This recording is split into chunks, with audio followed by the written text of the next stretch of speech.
In 1960, when Nigeria gained independence, electricity supply stood at 1,000 megawatts, serving only a fraction of its population. By the 1970s, oil boom ushered in major investments with landmark projects like the Kainji Dam and the National Electric Power Authority, NEPA, created to unify power generation and distribution.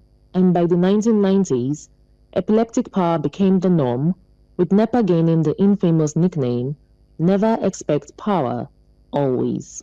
Starting from independence till now, I think there is improvements, tremendous improvements. The system is very pathetic. Right from our days, ECN was even better.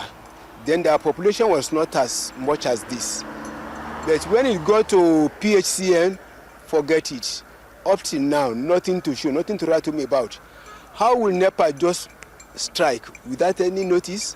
A major milestone came in 2005 when the Electric Power Sector Reform Act opened the door for private sector participation. Government should have planned better, right? If we had better plans that were not focused on selfish political interests, if we had plans that were if we had plans that were long-term focused, in the sense that they were not just myopic and short-term focused based on administration targets, but if we had long-term development plans and then had or integrated the financial requirements, the institutional requirements, all that was needed and required to ensure that I believe we would have had gone a longer way. Since then, capacity has grown on paper to over 13,000 megawatts, but only about 4,000 to 5,000 megawatts reach homes and businesses, barely enough for Africa's most populous nation. Now, as I dey go house now, I no go meet light too. Sometimes for us, they go say light today since morning, but for night where we know the house, where we supposed to see light use for night, we know they see the light use. We are still crawling. No, we talk about energy, we are crawling. Our leaders they failed now. They are using power to steal our money, telling us power. If they want to do power, I told you, let all the states handle their power supply. In 2020, electricity bans were introduced to tie tariffs to supply hours. The move aimed to link cost to service, but it stirred controversy among consumers already burdened by high living costs. In Nigeria, there is the unique nature of the country calls for sometimes very brutal solutions. However, in this case, to be fair, to be honest with you, the banding system does not favor the customers, and it disenfranchises customers and discriminates as such.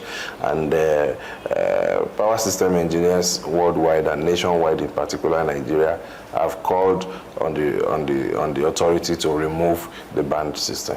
Many Nigerians saw the system as unfair, and now talks of scrapping the bans has reignited debate over pricing and service delivery. And yet, frequent grid collapses, poor infrastructure, and policy inconsistencies continue to dim progress.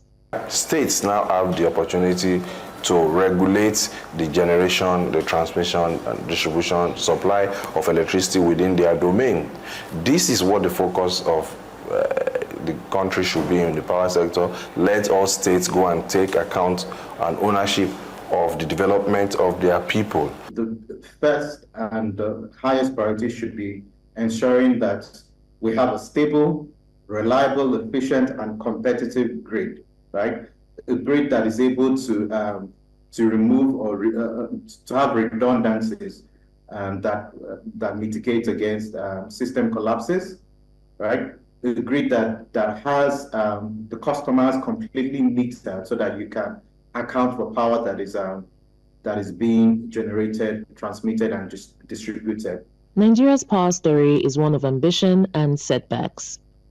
65 years after independence, the nation still wrestles with turning potential into reliable and uninterrupted power supply for its citizens. In Abuja, for News Central, Bettina, Nwelih.